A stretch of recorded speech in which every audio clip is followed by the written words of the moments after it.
Day 2 of my mini cut. Preparing to go to the gym right now, but I just want to talk about my progress. So today I woke up at about 1 kg lighter. So the initial drop is probably just glycogen from eating substantially less carbs, right? But for those who are watching the video, you probably want to know how to actually find out the caloric deficit for this mini cut. So there's definitely a few ways to go around it, right? So for those who have already been bulking, so what I did was because I was on a lean bulk surplus, so my calories wasn't too high. I actually dropped 1,000. So from eating 3.4k, right now I'm eating about 2.4k, right? So based on my calculation, this amount of deficit is around 700 calories from my maintenance, because if I were to guess, my maintenance is about 3.1k, right? So eating about 2.4 would put me around a 1% body weight loss per week, which is what I'm aiming for, right? So not too aggressive, but aggressive enough to get mostly fat.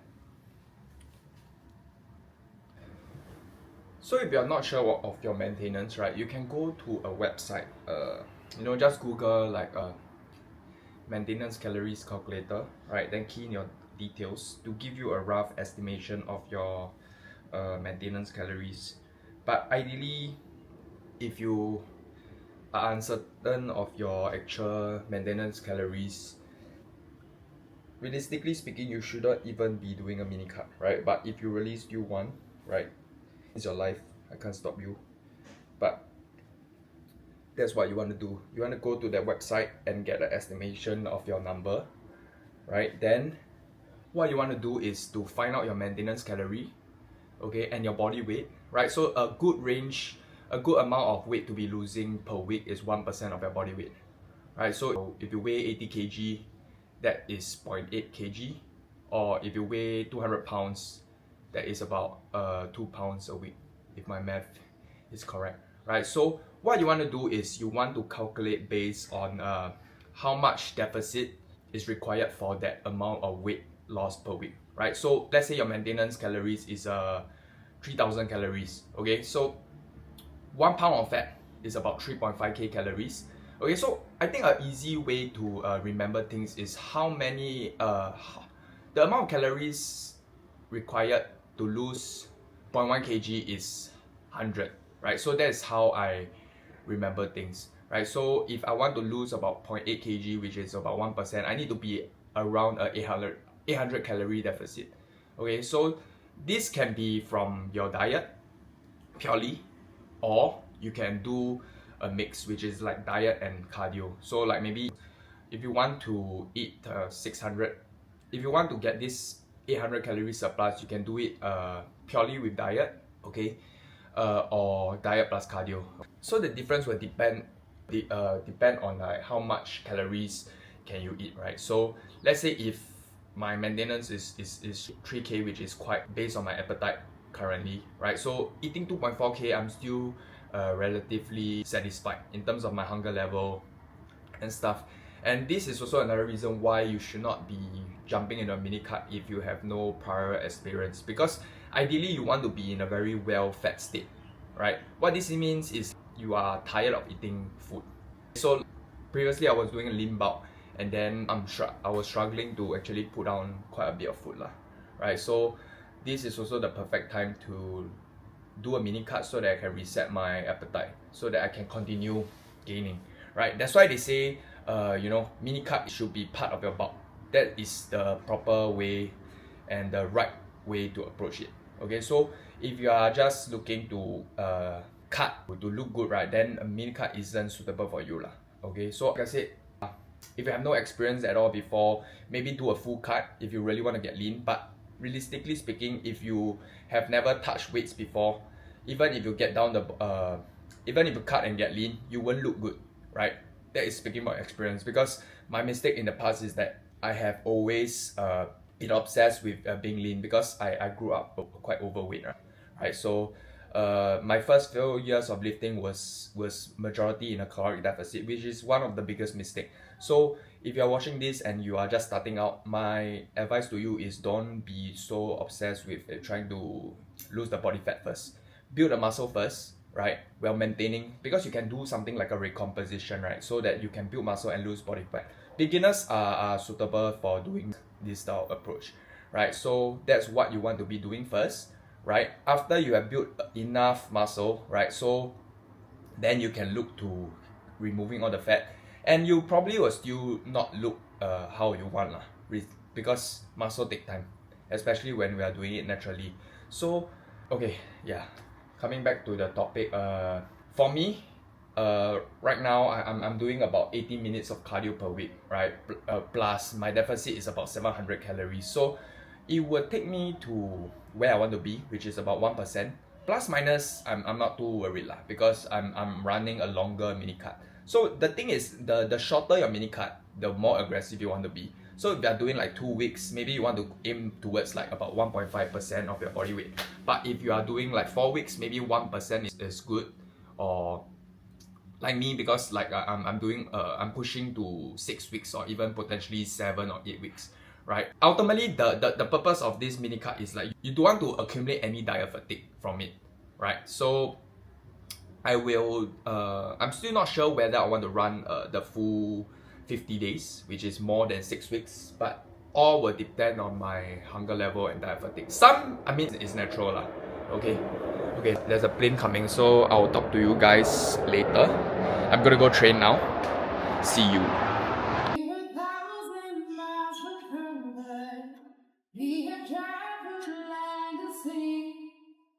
But as long as you are with me, there's no place I'd rather be.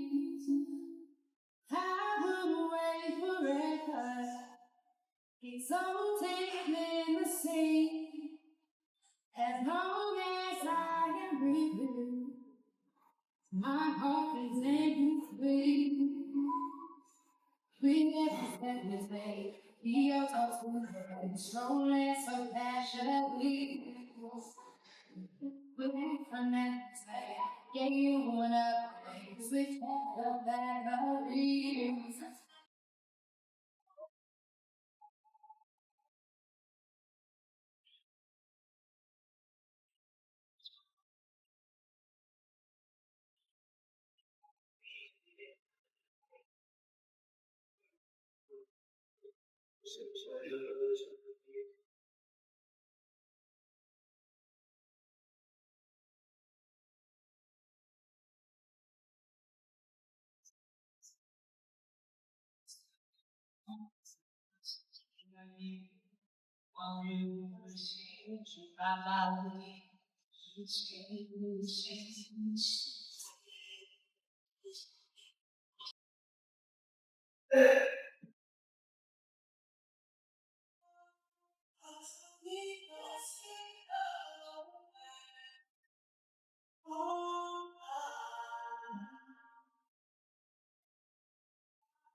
Okay.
Hi guys, I'm back to show you how it is done.